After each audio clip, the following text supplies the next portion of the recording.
Hello student, मैं Anjali TRI platform से। आज हम अपने हिस्ट्री पार्ट के अंदर यूनिट 8 पढ़ेंगे। इसके अंदर हम लोग 16-17 सेंचुरी का जो भारत था, यानी कि जो मुगल काल था, उसके अंदर जो समाज था, किसान वर्ग था, जिसके अंदर दस्तकार थे, और जो कृषि थी, सिंचाई व्यवस्था थी, और जो तकनीकी थी, इसके बारे में हम बात करेंगे। और इस चैप्टर को हम 2 पार्ट में पढ़ेंगे। नेक्स्ट चैप्टर के अंदर जो आईनी अकबरी है, उसके बारे में हम विस्तार से बात करेंगे। उसमें किन-किन चीज़ों की जानकारी मिलती है हमें, जो 16-17 सेंचुरी की जो सोसाइटी थी, उसके बारे में। तो आज के चैप्टर के अंदर हम जो कृषक वर्ग है, उसके बारे में बात करेंगे।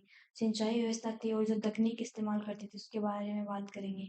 और जो फसलें हैं उनके बारे में बात करेंगे। दस्तकार जो वर्ग था एक सोसाइटी में, उसके बारे में बात करेंगे। और जो महिलाओं की स्थिति थी इस समय में, उसके बारे में हम विस्तार से चर्चा करेंगे। जो अपना पिछला जो चैप्टर था, उसके अंदर हम विजयनगर साम्राज्य का जो स्थापत्य था, उसमें हम विस्तार से हमने चर्चा करी थी। जिसके अंदर हमने जो सिंचाई व्यवस्था थी, जिसके अंदर हमने जो हिरिया कनाल है, उसके बारे में पढ़ा था। उसके बाद में जो कमलापुरम जलाशय है, उसके बारे में जो विरूपाक्ष मंदिर, हाँ, जो पिछले लेक्चर में मैंने विरूपाक्ष एक्चुअली विष्णु मंदिर बताया। एक्चुअली विरूपाक्ष यानी जो शिव मंदिर था, उन्हीं का ही एक रूप माना जाता है। जो विरूपाक्ष है वो, और जो विट्ठल मंदिर है, उनका विष्णु भगवान से वो है। ठीक है, तो इनके बारे में हमने विस्तार से चर्चा करी थी। बाकी हमने जो सभा, जो मंडप है वो, और महानवमी डिब्बा, इन सब के बारे में हमने पढ़ा था। तो आज हम चलो देखते हैं, इस चैप्टर की शुरुआत करते हैं। सबसे पहले अपना सिलेबस देखते हैं, सिलेबस में क्या है। सिलेबस के अंदर जो 16th और 17th सेंचुरी है, ठीक है, 16वीं और 17वीं शताब्दी, इसके अंदर जो कृषि संबंधी संरचना है, यानी जो खेती बाड़ी के बारे में जो भी क्या ढांचा था, कैसे खेती होती थी, किन चीजों की खेती होती थी, तो इन सब चीजों के बारे में हम विस्तार से पढ़ेंगे। ठीक है, और अवधि के दौरान परिवर्तन के स्वरूप, यानी कि जो चेंजेस आए इसमें 16 और 17 सेंचुरी के बीच में जो भी अ, खेती, जो उनकी जो व्यवस्था थी, उसके अंदर जो भी लगातार परिवर्तन हो रहे थे, उनके बारे में पढ़ेंगे। इसके बाद में खोज की कहानी, यानी कि जो आईन अकबरी है, ठीक है, इनका संकलन और अनुवाद, इसका विवरण हम पढ़ेंगे। जैसे कि ये कि आईन अकबरी अ, अ, किसने लिखी, और इसमें क्या-क्या हमें जानकारियाँ मिलती है, इन सब चीज़ों के बारे में हम विस्तार से पढ़ेंगे। ठीक है, अब इसके अंदर जो भी उदाहरण हम देखेंगे, ज़्यादातर क्या होंगे, आईन अकबरी में जो था, उसी से हम उदाहरण लेके पढ़ेंगे। ठीक है, और ये इतिहास के जो पुनर्निर्माण में ना इन सब चीज़ों ने कैसे जो इतिहासकारों ने कैसे उपयोग लिया, जो भी उनको जैसे आईने अकबरी या फिर जो भी स्रोत है, उनको कैसे उपयोग में लिया, इसमें के बारे में हम विस्तार से पढ़ेंगे। शुरू करते हैं, ठीक है। तो सबसे पहले आता है कि हमें जो जानकारी प्राप्त हो रही है, ठीक है, मुगल साम्राज्य की, तो इसके स्रोत क्या है, यानी कि हम किन चीज़ों से हमें जो मुगल कालीन जो ग्रामीण समाज था, आज हम ग्रामीण समाज की बात करें यहाँ पे, ठीक है। तो इसमें ये है कि जो मुगल कालीन ग्रामीण समाज के बारे में स्रोत क्या कहते हैं, जानकारी कहाँ से मिली हमें। तो सबसे पहले तो जैसे इस चैप्टर में अपना है ही, आईन अकबरी के बारे में हम विस्तार से पढ़ेंगे। ये किसने लिखा था, अबुल फजल ने लिखा था, ठीक है। तो आईन अकबरी पहला है जानकारी का स्रोत, ठीक है। दूसरा क्या थे, कि जो ईस्ट इंडिया कंपनी के जो दस्तावेज है, यानी कि जो ईस्ट इंडिया कंपनी आई थी यहाँ पे अपने, तो इन्होंने जो भी दस्तावेज थे, जो भी इन्होंने रिपोर्ट्स लिखी थी, सर्वे किए थे, तो उनसे भी हमें जो मुगल कालीन जो ग्रामीण समाज है, उसके बारे में जानकारी मिलती है। अब अन्य दस्तावेज है, इनके अंदर क्या आता है कि राजधानी से दूर अन्य इलाकों में लिखे गए दस्तावेज, यानी कि बंगाल में भी कुछ कुछ लिखा था, क्योंकि अ, ऐसा नहीं था कि मुगल सिर्फ एक जगह पर किसी से उनका कनेक्शन नहीं था। जैसे बंगाल है, ठीक है, बंगाल है, गुजरात है, अ, राजस्थान है और महाराष्ट्र है, ठीक है, तो इनके अंदर आपसी संपर्क थे, ठीक है। तो इन लोगों ने भी ये कि कुछ लिखा है, तो उससे भी हमें जो मुगलकालीन ग्रामीण समाज है, उनके बारे में जानकारी प्राप्त होती है, ठीक है? तो मुगलकालीन ग्रामीण जो समाज है उसकी जानकारी प्राप्त करने के लिए क्या है, 3 हमें स्रोत मिलते हैं, आईने एक परी और फिर ईस्ट इंडिया कंपनी के जो दस्तावेज है वो, और उसके बाद में अन्य दस्तावेज के अंदर जो बंगाल, गुजरात, राजस्थान और महाराष्ट्र में जो भी दस्तावेज लिखे थे, उनमें इनकी जानकारी प्राप्त होती है, ठीक है? नेक्स्ट हम पढ़ेंगे कि ये जो मुगलकालीन किसान थे, उनके बारे में हम पढ़ेंगे, ठीक है? तो सबसे पहले तो देखो कि जो किसान है, उनको क्या-क्या कहकर बोला जाता था। एक तो किसानों को रैयत भी बोलते थे, ठीक है? आसामी बोलते थे, आसामी बोलते थे, जो बंगाल का जो एरिया है, उस एरिया में किसानों को आसामी बोलते थे। एक मुजरियान भी बोलते थे किसानों को। तो ये है किसानों के नाम है, ठीक है? अब किसान थे 2 प्रकार के किसान, ठीक है? 2 प्रकार के, ये याद रखना बिल्कुल। पहले थे खुदकास्ट, ठीक है? जो खुद की ज़मीन पर खेती करते थे। देखो खुद की ज़मीन पर खेती करते थे। तो इस तरह आप याद कर सकते हो, खुद कास्ट यानी खुद की ज़मीन पर ही खेती करते थे, उनकी पर्सनल ज़मीन होती थी। फिर आता है पाही कास्ट, ठीक है? ये क्या करते थे, दूसरों की ज़मीन पर खेती करते थे। यानी कि जैसे कि दूसरी किसी गाँव में जा रहे हैं, वहाँ पर जाकर खेती कर रहे हैं, मज़दूरी कर रहे हैं, तो इनको पाही कास्ट बोला जाता था, ठीक है? फिर नेक्स्ट आता है कि किसानों के बारे में और जानकारी। तो ये 16th और 17th सेंचुरी के हम टाइमलाइन की बात कर रहे हैं इसमें, ठीक है? तो इसमें क्या था कि जो 85% जो पॉपुलेशन है, वो कहाँ रहती थी? गाँव में रहती थी। क्योंकि जो तो इसका मतलब कि जो ग्रामीण परिवेश के बारे में हम पढ़ रहे हैं, ये बहुत इम्पोर्टेंट है, क्योंकि 85% जनसंख्या तो गाँव में ही रहती थी। हालाँकि ये है कि जो भी हमें अ, ग्रंथ वगैरह जो मिलते हैं उनके अंदर जो सामान्य वर्ग था, जो कि किसान वर्ग था, तो उनकी जानकारियाँ कम मिलती है। क्योंकि उस समय क्या था कि अ, जो भी लेखक थे, वो जो राजघराना होता था उन्हीं के बारे में लिखता था। जो पॉलिटिकल जो व्यू था ना वो था। तो सामाजिक जीवन के बारे में बहुत, वैसे तुलना करी जाए तो कम जानकारी हमें मिलती है। तो इसमें है कि 85% लोग गाँव में रहते थे, ठीक है? और जो उत्तरी भारत के किसान थे, तो इनके पास क्या होता था, एक जोड़ी बैल और 2 हल से ज़्यादा संसाधन नहीं होते थे। यानी कि ऐसा नहीं था कि किसान बहुत अमीर वर्ग था। उनके पास बहुत सारे खेती करते थे, तो उनके पास बहुत सारे बैल हैं, बहुत सारे हल हैं, ताकि खेती ज़्यादा हो ऐसे। क्योंकि तो फिर उनका क्या था कि एक जोड़ी बैल, यानी कि 2 बैल उनके पास होते थे और 2 हल से ज़्यादा संसाधन नहीं होते थे। लिमिटेड उनके पास रिसोर्स होते थे, वो होते थे, ठीक है? अब गुजरात के अंदर का हम देखें तो क्या है कि इसमें अगर 6 एकड़ से ज़्यादा भूमि वाले जो किसान थे, उनको क्या बोला जाता था, समृद्ध बोला जाता था। यानी ये अमीर कैटेगरी के किसान होते थे, जिनके पास 6 एकड़ से ज़्यादा भूमि होती थी, ठीक है? ऐसे ही देखिए हम बंगाल के अंदर, तो बंगाल के अंदर जो औसत किसान थे, उनके पास क्या होती थी, 5 एकड़ होती थी।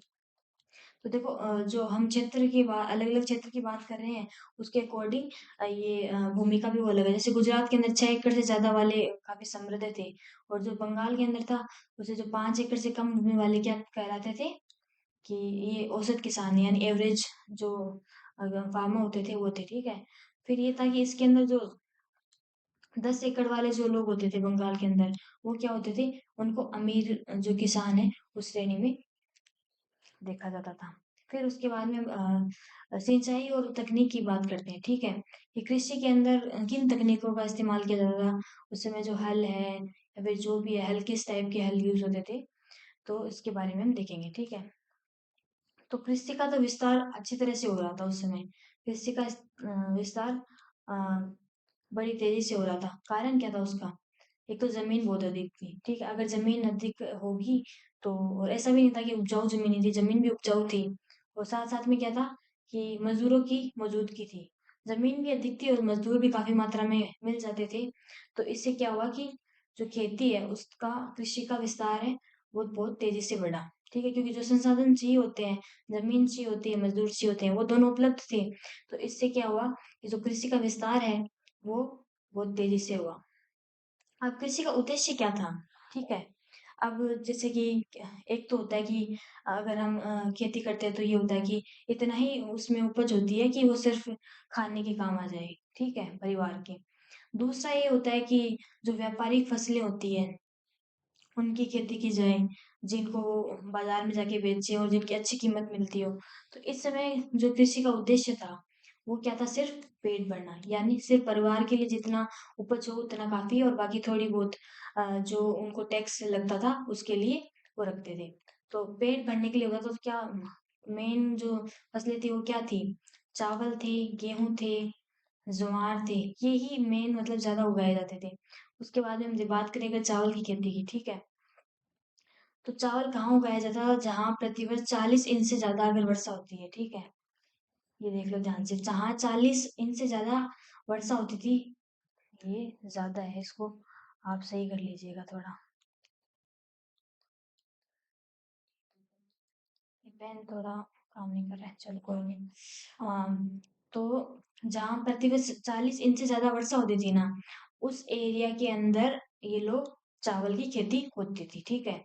गेहूँ और बाजरा क्योंकि इनको कम पानी की आवश्यकता थी, ठीक है? तो इसलिए जहाँ कम और बहुत कम भी वर्षा होती थी ना, तो उस एरिया में भी क्या करते थे? गेहूँ और बाजरा उगा लेते थे। इसके बाद में एक हो रहा था कि इनके पास कृत्रिम सिंचाई व्यवस्था थी। एक तो ये था कि अ, जो बारिश हो रही है उसी से जो खेती कर रहे हैं, तो उस उसमें क्या होता था कि गेहूँ बाजरा जैसी फसलें उगाई जाती थी जिनको पानी की कम आवश्यकता होती थी। लेकिन है ना, इससे बचने के लिए उन्होंने क्या करा, कृत्रिम सिंचाई सुविधाएं भी थी वहां पर, कि ताकि चावल जैसे जिस एरिया में वर्षा कम हो रही है तो उसमें चावल जैसे जिनको पानी की आवश्यकता ज्यादा है, इन फसलों की भी खेती की जाने लगी, ठीक है? तो इसके अंदर क्या होता था, कृत्रिम सिंचाई व्यवस्था में जो राज्य होता था, स्टेट होता था, उसके द्वारा हेल्प मिलती थी, ठीक है? उसके बाद में और राज्य ये भी करता था कि नदी नाले खुदवाता था, ठीक है? और पुरानी जो नहरें थी उनकी मरम्मत टाइम टू टाइम होती रहती थी, ताकि जो सिंचाई है उसके अंदर उनको कोई परेशानी ना हो, ठीक है? तो ऐसे ही एग्जाम्पल देख लो, जैसे कि जैसे शाहजहां ने क्या करा था, पंजाब के अंदर शाह नहर है, तो उसका जो पुनर्निर्माण है वो करवाया था शाहजहां ने, ठीक है? आगे बढ़ते हैं। आगे हम आगे देखते हैं सिंचाई के अंदर, ठीक है? और तकनीक के अंदर अब खेती क्या थी कि पशु बल पर आधारित थी एकदम, ठीक है? ऐसा कोई जैसे अभी ट्रैक्टर वगैरह ये सब सुविधाएं अलग अलग मशीनें आ गई है, ऐसा नहीं था, वहां पर सिर्फ पशु बल पर थी। यानी कि खेती के लिए किसकी आवश्यकता होती थी? बैल वगैरह की आवश्यकता होती थी, या फिर खुद इंसान खुद भी ऐसा होता था कि खुद भी अ, खेत वगैरह जोतते थे ना, तो खुद हल लेके भी वो करते थे, लेकिन बैलों का उपयोग अधिकतर होता था, ठीक है? तो हल कैसा होता था? हल था, नुकीले फाल वाले हल का प्रयोग किया जाता था, ठीक है? आगे से मेटल का होता था, आयरन का होता था, तो उसमें आगे से काफी नुकीले होता था वो, तो उसका प्रयोग किया जाता था। इसके अंदर क्या होता था, ये हल ऐसा था जो मिट्टी को ज्यादा गहरा नहीं खोदता था। अभी गहरा नहीं खोदेगा तो मिट्टी के अंदर जो नमी होती है वो बची रहेगी, और जो कभी होता था कम वर्षा होती थी तो तब ये फायदा होता था, और गर्मियों के अंदर फायदा होता था क्योंकि नमी रहती थी मिट्टी के अंदर तो फसल अच्छी होती थी, ठीक है? अब नेक्स्ट अब देखिए तकनीक के अंदर, इसके अंदर इसमें जो बैलों के सहारे खींचे जाने वाले एक बर्मे का इस्तेमाल किया जाता था बीज बोने के लिए। बर्मा एक होता था जिससे बीज बोने के लिए जो काम आता था, बैलों के सहारे खींचते थे और फिर उसके अंदर बीज डालते रहते थे पीछे पीछे, तो इस तरह बोए जाते थे बीज। और लेकिन जो हाथ से छिड़क कर जो बीज बोते हैं, ठीक है, ये ज़्यादा प्रचलित रिवाज था। यानी कि हाँ, बरमे का भी इस्तेमाल होता था बीज बोने के लिए, लेकिन ज़्यादातर लोग क्या करते थे, हाथ से ही बीज छिड़कते थे, ठीक है? हम आगे बढ़ते हैं, हम लोग फसल के बारे में बात करते हैं, ठीक है? फसलें कौन सी 2 प्रकार की होती है, ठीक है? रबी की फसल और खरीफ की फसल, ठीक है? अब जो बंजर और जो सूखे इलाके थे, हुँ? इन इलाकों के अलावा ज्यादातर साल में 2 फसल उगाई जाती थी। मतलब बंजर सूखे इलाकों में तो क्या फसल होती थी, अ, थोड़ी बहुत होती थी मुश्किल से, या फिर नहीं होती थी, बिल्कुल ना के बराबर था। लेकिन जो नॉर्मल जमीन थी जो उपजाऊ थोड़ी, उसमें क्या होता था कि साल में 2 फसल उगा सकते थे, ठीक है? और लेकिन जहाँ पे बारिश अच्छी होती थी जिस एरिया में, और सिंचाई काफी अच्छी थी जिस एरिया में, वहाँ क्या होता कि साल में 3 फसलें भी उगाई जा सकती थी, ठीक है? अब आईन एकबरी के अनुसार, जैसे कि हमने पहले पढ़ा कि आईन एकबरी से हम देखेंगे कि ग्रामीण समाज कैसा था। ये एक स्रोत है ग्रामीण जो मुगल ग्रामीण समाज है उसके बारे में जानकारी का। तो आईन एकबरी के अनुसार, कि आईन एकबरी में क्या लिखा है अबुल फजल ने, कि आगरा के अंदर 39 प्रकार की फसलें थी, ठीक है? ये उन्होंने बताया है एकदम, उन्होंने उन्होंने डेटा जो मेंशन किया है, तो उसमें 39 प्रकार की वो फसलों की बात करते हैं कि अलग-अलग जैसे चावल, गेहूँ, बाजरा ये वो, तो 39 प्रकार की फसलें होती थी आगरा के अंदर। फिर दिल्ली में वो बताते हैं कि 43 प्रकार की जो फसलें थी, ठीक है? उसके बाद में वो बताते हैं कि बंगाल में चावल की 50 किस्म की फसलें उगाई जाती थी। यानी कि जो आगरा और दिल्ली की बात कर रहे हैं, इसके अंदर तो ये बता रहे हैं कि सारी चीज़ें थी फसलों में, ठीक है? लेकिन बंगाल के लिए वो बताते हैं कि 50 किस्म के तो सिर्फ चावल थे, मतलब फसलें जो थी, उसके अंदर 50 किस्म के चावल थे, अलग-अलग टाइप के चावल थे। तो इस तरह वो बताते हैं कि अ, जैसे कि बंगाल है तो यहाँ पे पानी क्या है खूब पानी की कमी नहीं थी यहाँ पे इस एरिया में। तो 50 किस्म के अलग-अलग ये बता रखा है इन्होंने कि चावल उगाए जाते थे। आगे हम बात करते हैं एक फसल का ये टाइप है जिनसे कामिल यानी सर्वोत्तम फसलें। यानी वो फसलें जो ऐसा नहीं था कि इन दैनिक जीवन वाले ये फसलें थी, ये व्यापारिक फसलें भी हम इनको बोल सकते हैं कि इनसे अगर मार्केट में अगर वो बेचते थे तो उनको काफ़ी अच्छा पैसा मिलता था और राज्य को उससे क्या होता था कर ज़्यादा मिलता था। टैक्स इस पे अलग लगाया जाता था बाकी फसलों से, ठीक है?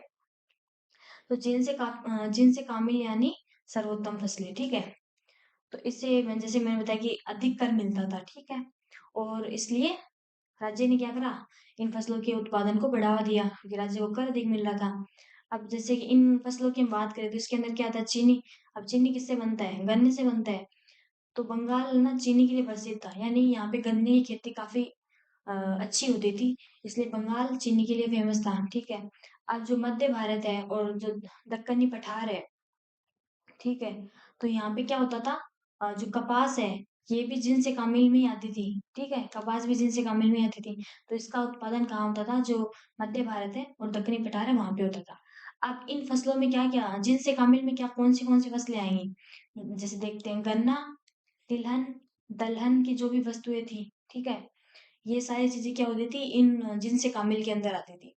जिनका अच्छा कर मिलता था, टैक्स मिलता था राज्य को और इसलिए इसके उत्पादन को राज्य ने बढ़ावा दिया। आगे आता है कि जो विदेशी फसलें थी, उनके बारे में बात कर लेते हैं, ठीक है? क्योंकि देखो ईस्ट इंडिया कंपनी भी आई थी इंडिया में, ठीक है? और भी विदेशी जो लोग आए थे, तो उन्होंने क्या करा कि वो अलग-अलग जगह से आए, तो वहाँ की जो फसलें थी, वो भी लेके आए। जैसे कि बात करते हैं मक्का की, मक्का कहाँ से आया था? अफ्रीका और स्पेन जो है, वहाँ मक्का होता था। इंडिया में मक्का नहीं था, तो वहाँ से मक्का आया। जैसे टमाटर हो गया, आलू हो गया, मिर्च हो गया, ये नई दुनिया से। नई दुनिया यानी जो दक्षिणी अमेरिका का जो एरिया है, उसको क्या बोलते हैं? नई दुनिया बोलते हैं, है ना?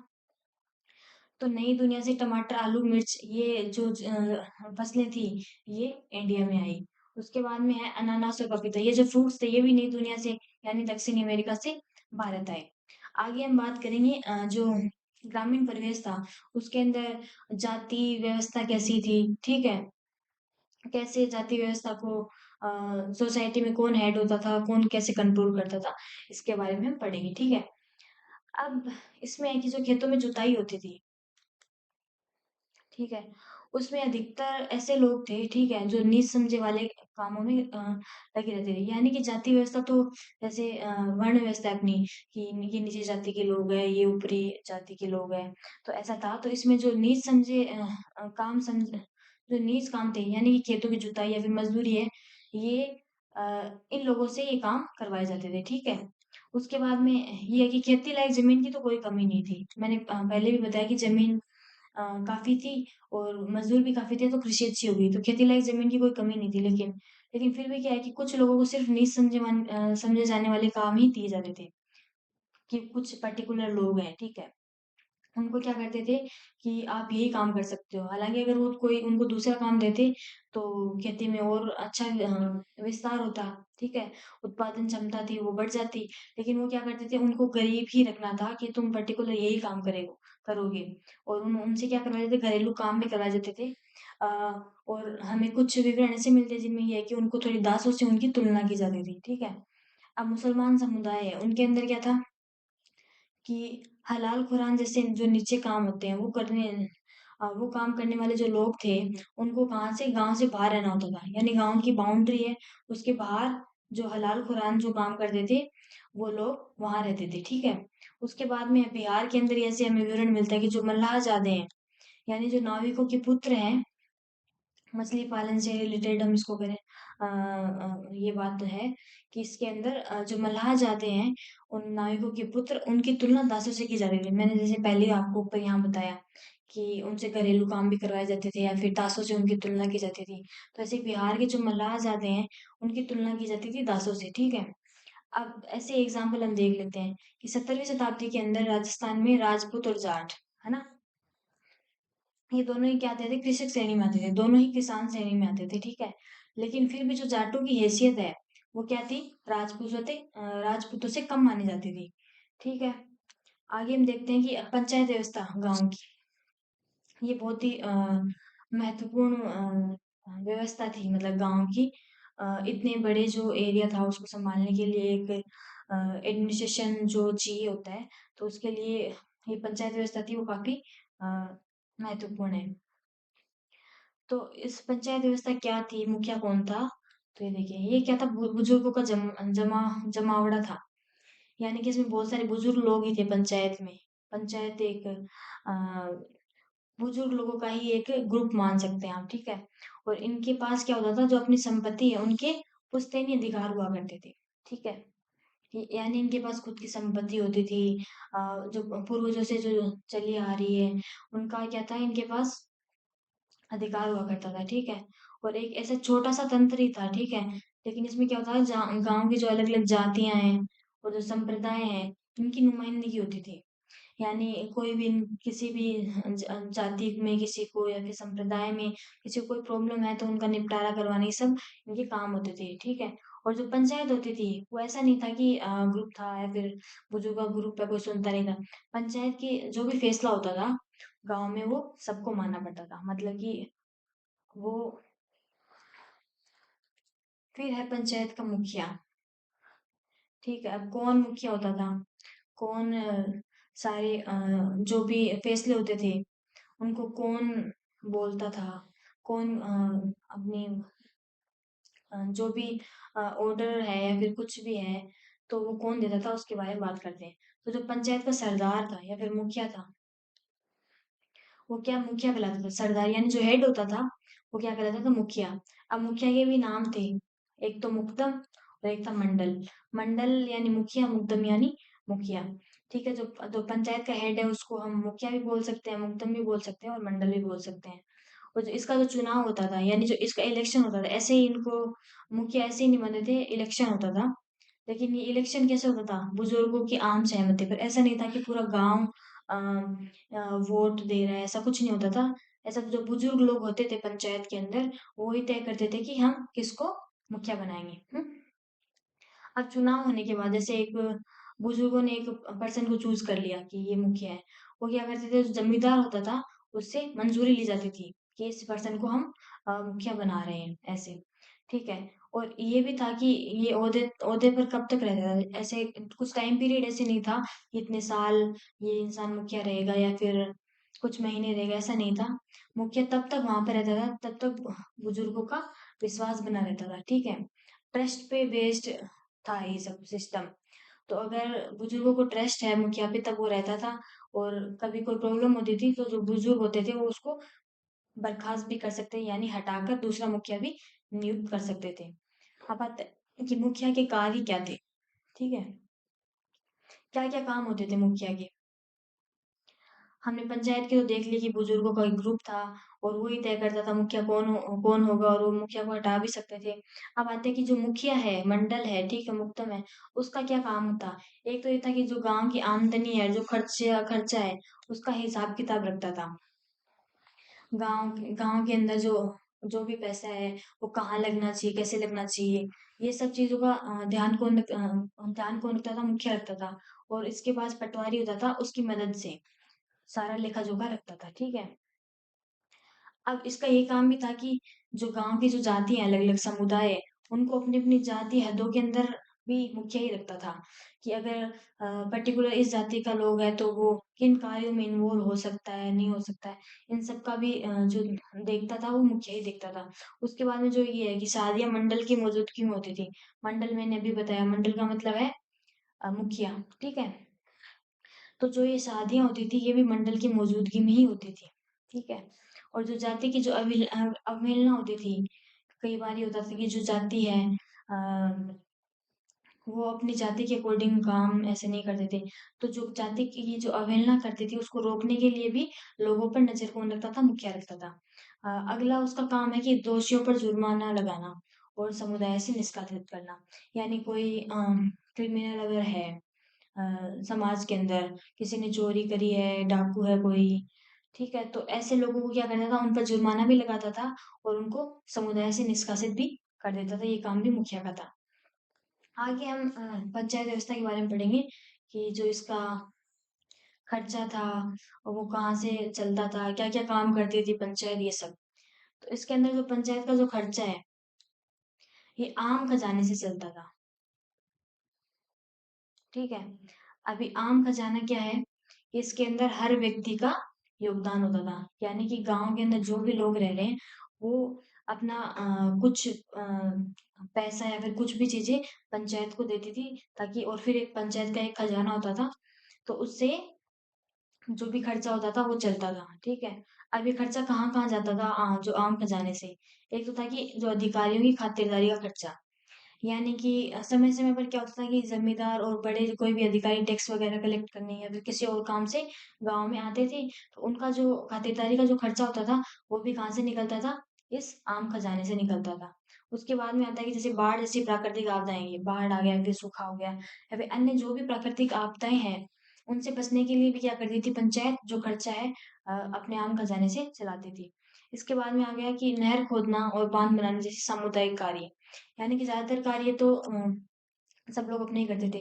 लेकिन बाँध बनाना, नहर खोदना ये क्या हो गया सामुदायिक कार्य हो गए। इसमें बहुत सारे लोग इकट्ठा होके काम करते थे। तो इसमें जो भी खर्च होता था उसका जो आम खजाना है वहीं से पूर्ति की जाती थी इस खर्च की।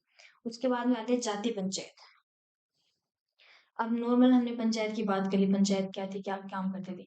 इसके अलावा क्या था जाति पंचायत होती थी और ये काफ़ी स्ट्रॉन्ग ग्रुप हम बोल सकते हैं, वो होती थी। हर जाति की अपनी पंचायत होती थी।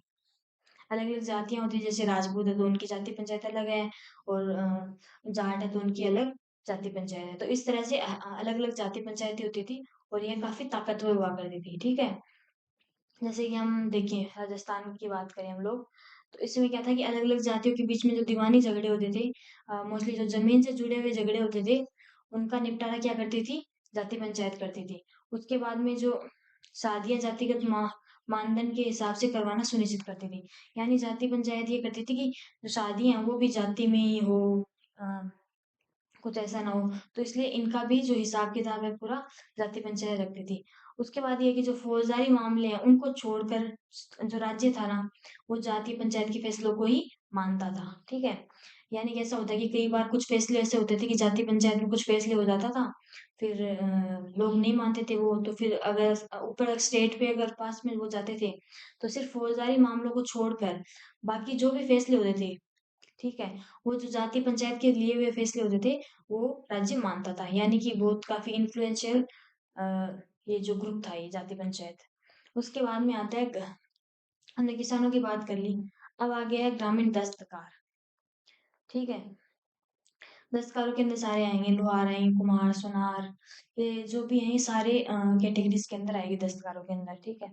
अब गाँव में दस्तकार बड़ी संख्या में थे, ठीक है? कहीं-कहीं तो क्या होता था कि टोटल जितने भी घर है गाँव के अंदर तो उनके 25% क्या होते थे? दस्तकार होते थे, यानी बड़ी संख्या में होते थे। ऊपर से ये था कि जो किसान और जो दस्तकार है, इनके बीच में ना फ़र्क करना मुश्किल था। ठीक है, बहुत मुश्किल था, क्योंकि वे दोनों काम करते थे। यानी कि किसान थोड़े समय के लिए दस्तकार बन जाता था, दस्तकार थोड़े समय के लिए किसान बन जाते थे। यानी जैसे कि किसान अगर खेती कर रहे हैं, ठीक है? फिर लेकिन जो बुआई वगैरह सब करने के बाद में कुछ एक टाइम पीरियड आता है फसल काटने से पहले, कि उस टाइम किसान खाली होता तो वो क्या करता था, दस्तकारी की काम करता था। ऐसे दस्तकार थे, तो वो क्या करते थे, अपना दस्तकारी का तो काम करते थे, साथ-साथ में थोड़ी बहुत खेती कर लिया करते थे। तो इसलिए उनके बीच में डिफ़रेंस करना काफ़ी मुश्किल है, क्योंकि वो दोनों दोनों ही काम करते थे। किसानी भी करते थे और ऊपर दस्तकारी भी करते थे। इसके बाद में है खेतीहर और उसका परिवार, ठीक है?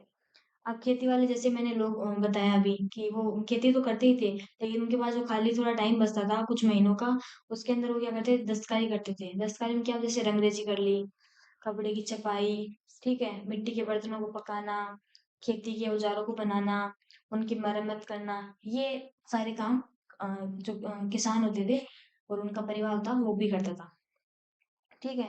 जो ग्रामीण दस्तकार थे, वो क्या करते थे, गाँव के जो लोग हैं उनको अपनी सेवाएँ देते थे। यानी लोहार है, तो उनको लोहे के कुछ औज़ार या फिर बर्तन कुछ बना के देता था, ठीक है? अब इसके बदले में क्या होता था, ऐसा तो था नहीं कि बदले में पैसे दिए जाएँगे ये वो। तो वो क्या करते थे, अपनी एक फसल का हिस्सा देते थे कई बार। कई बार गाँव की ज़मीन का एक टुकड़ा देते थे। कि ज़मीन कैसी होती थी, बंजर जैसी होती थी या फिर उपयोग में नहीं ली जाती थी। तो ऐसे जो ग्रामीण दस्तकार लोग अपनी सेवाएँ देते थे, उनके बदले में जो लोग थे, वो फसल का एक हिस्सा या फिर जो गाँव की ज़मीन है उसका एक टुकड़ा दे देते थे, ठीक है? अब जो अदायगी की किस्म है वो पंचायत तय करती है। यानी उनको उनकी सेवा के बदले में उनको क्या देना है? जैसे अभी ऊपर मैंने बताया कि फसल का एक हिस्सा या फिर ज़मीन का एक टुकड़ा, तो ये पंचायत तय करती थी कि क्या देना है उनको, ठीक है? अब जैसे बंगाल की बात आ गई, है ना? ये तो और जो उत्तरी भारत है, मध्य भारत है, उसकी बात हो रही है यहाँ पे। अब जैसे बंगाल के बारे में पर्टिकुलर बात करें, तो इसमें जो दस्तकारी जो लोग थे, उनको क्या होता था, सेवा के बदले में क्या मिलता था, रोज़ का भत्ता। यानी उनको डेली वेजेस मिलते थे, ठीक है? और नकदी मिलता था उनको, यानी पैसा मिलता था। तो इस व्यवस्था को क्या बोलते थे, जजमानी, इम्पोर्टेंट है, आप याद रखना। जजमानी व्यवस्था क्या थी कि बंगाल के अंदर जो दस्तकार थे, उनको उनकी सेवा के बदले में क्या दिया जाता था, रोज़ का भत्ता दिया जाता था या फिर नकदी दिया जाता था। हुँ? अब हम आज की क्लास में हम ये अपना लास्ट पॉइंट पढ़ेंगे, महिलाओं की स्थिति कैसी थी 16वीं और 17वीं शताब्दी के अंदर, ठीक है? अब एक तो ये था कि जो उत्पादन प्रक्रिया थी, यानी जो कृषि थी या फिर किसी भी प्रकार की थी, उसके अंदर महिलाएँ और पुरुष दोनों भाग लेते थे। ऐसा नहीं था कि महिलाएँ सिर्फ़ घरेलू कार्य करेगी, घर में रहेगी या फिर बच्चों का पालन-पोषण देखेगी, ऐसा नहीं था। वो क्या था कि पुरुष और महिलाएँ दोनों खेती-बाड़ी का या फिर और भी काम थी, वो दोनों करते थे, ठीक है? पुरुषों का क्या काम होता था? खेत जोतना, हल चलाना, ये सब काम करते थे और महिलाएँ क्या करती थी? बुआई करती थी, निराई करती थी, कटाई करती थी और दाना निकालने के लिए भी काम करती थी। तो जैसे किसी के अंदर दोनों के अपने-अपने काम हैं।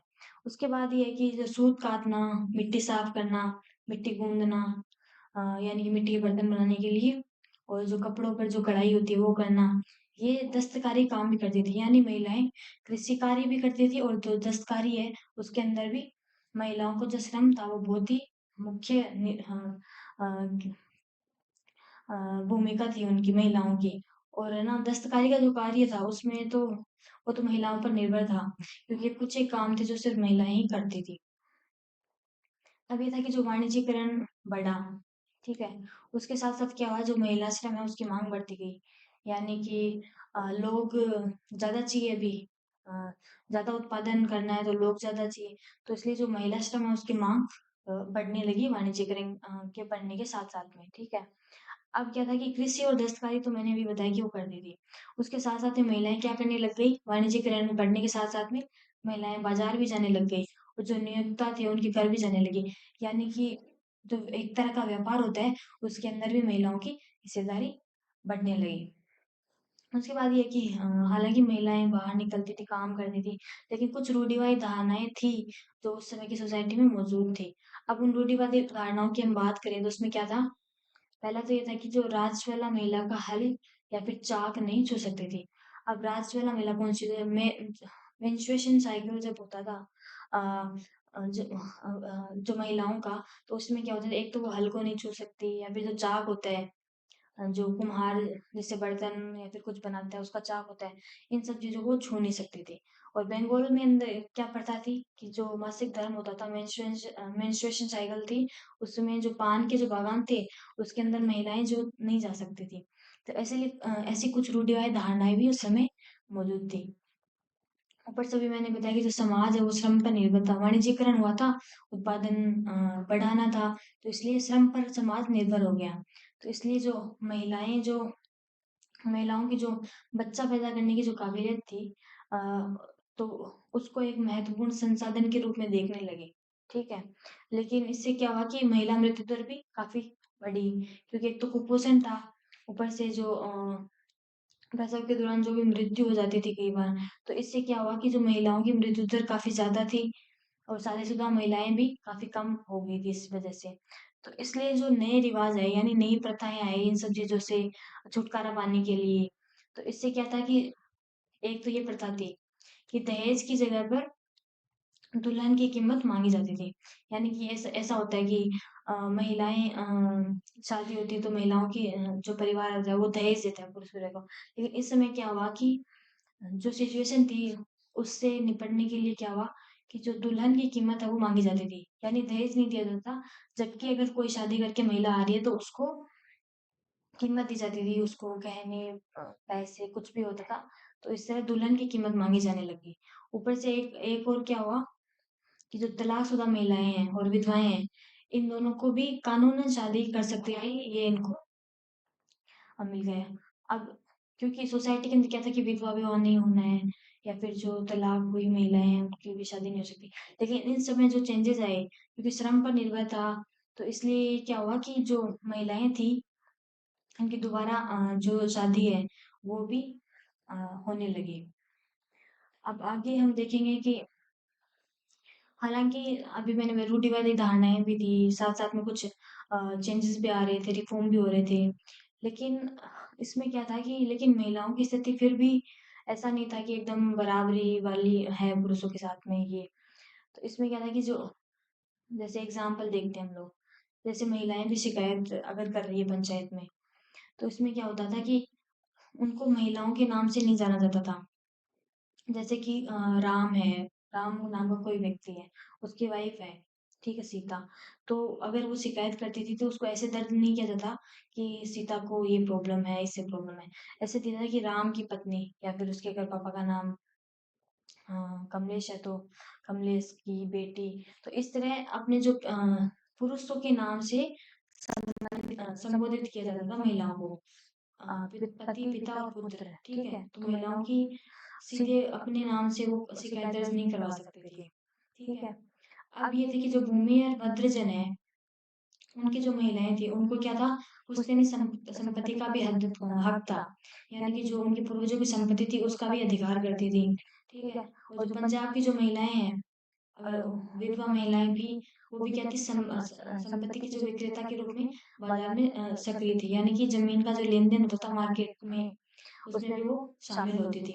उसके बाद में जो है हिंदू और मुस्लिम महिलाएं थी, इनको भी ना जमींदारी उत्तराधिकार में भी मिलती थी, जिससे वे बेच और खरीद सकती थी। यानी जमींदारी तक भी एक तरफ तो ऐसा था कि महिलाओं की स्थिति थोड़ी खराब है, लेकिन दूसरी तरफ ये भी था कि वो काफी समानता भी थी समाज के अंदर, कि उनके पास खुद की संपत्ति भी होती थी, वो बेच भी सकती थी, खरीद भी सकती थी, गिरवी भी रख सकती थी। उसके बाद में कि उनको जमींदारी भी उत्तराधिकार में मिल सकती थी। और ऐसे में ये है कि बंगाल में भी जो महिलाएं थी वो भी क्या थी, उनको भी जमींदार थी। अब नेक्स्ट चैप्टर है अपना, उसके अंदर हम लोग नेक्स्ट चैप्टर में इसी का ही जो हम पार्ट 2 पढ़ेंगे, तो उसमें हम लोग विस्तार से पढ़ेंगे कि आईन एक बड़ी उसके कितने जो पार्ट है, उसके अंदर क्या क्या जानकारी हमें मिली हुई है, और भी जो भी 16 17 सेंचुरी के जो समाज था उसके बारे में हम आगे बात करेंगे। Thank you.